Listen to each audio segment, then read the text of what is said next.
الرحیم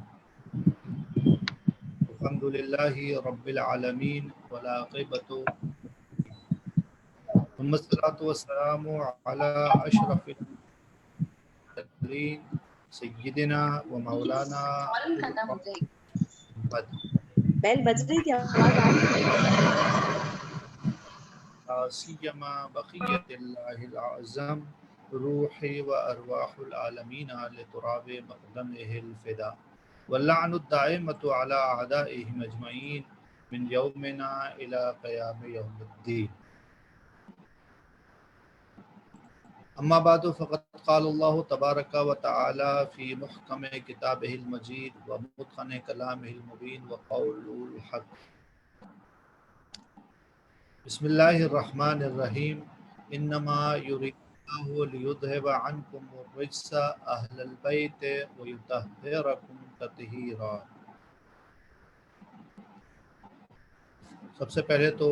ان کی خدمت میں آج کی مناسبت سے امام ششم امام جعفر صادق علیہ السلام کی شہادت کی شب ہے، اس کی تسلیت پیش کرتا ہوں. اور تسلیت پیش کرنے کا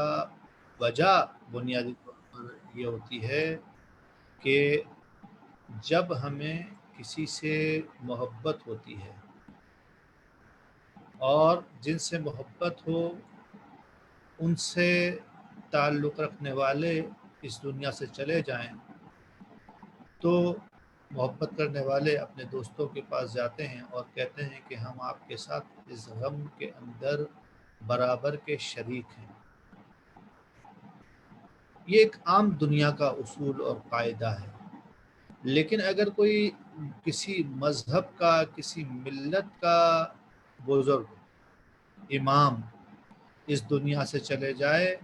تو اس ملت کا ہر مومن، اس ملت کا ہر فرد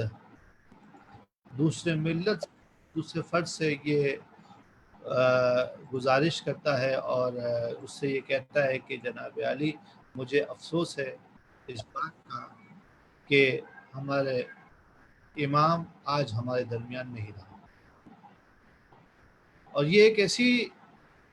طریقہ ہے مومنی جو ہمیشہ سے صدیوں سے ایک دوسرے کے ساتھ شہادت کے موقع پر کسی بھی امام کی تسلیت پیش کرتے آئے ہیں. المختصر یہ ہے کہ آپ سب کو اس غم کا میں پرسہ پیش کرتا ہوں اور ہم سب مل کر یہ پرسہ جناب فاطمہ الزہرا سلام اللہ علیہا کی خدمت میں پیش کرتے ہیں کہ آپ کے فرزند رئیس ملت جعفریہ، بانی فقہ جعفری امام صادق ہمارے درمیان نہیں رہے اور یہ قلق، یہ غم ہمیشہ مومنین کے دلوں میں زندہ رہے گا. امام کی سیرت کے حوالے سے کچھ باتیں آپ کی خدمت میں عرض کر دوں تو ذہن میں رہے کہ 83 ہجری سال ہے امام کی ولادت کا اور مہینہ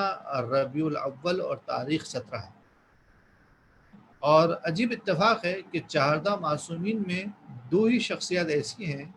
کہ جو صادق کے نام سے پہچانی گئیں اور مشہور ہوئیں اور شہرت پائی انہوں نے. ایک جناب ختمی مرتبت حضرت محمد مصطفیٰ صلی اللہ علیہ وآلہ وسلم اور ایک ان کے فرزند امام جعفر ابن محمد امام صادق علیہ السلام کہ یہ بھی اس مذہب کے اندر صادق کے نام سے مشہور ہوئے اور اتفاق سے پروردگار عالم نے دونوں کی ولادت کو بھی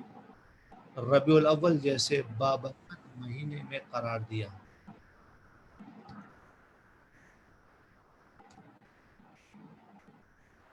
امام کی ولادت مدینہ منورہ میں ہوئی، مدینۃ النبی میں ہوئی اور مدینہ نبی کے حالات اس زمانے تک اتنے مخدوش ہو چکے تھے کہ جو سلطنت بنی امیہ نے اپنے طاقت کے زور پر مضبوط کی تھی، آج اسی سلطنت اور حکومت کو بنی عباس اپنی طاقت کے بلبوتے پر کمزور سے کمزور تر کرتے چلے آ رہے تھے. دنیا کا اصول ہے، یاد رکھیے گا کہ جب اگر طاقت کی ہو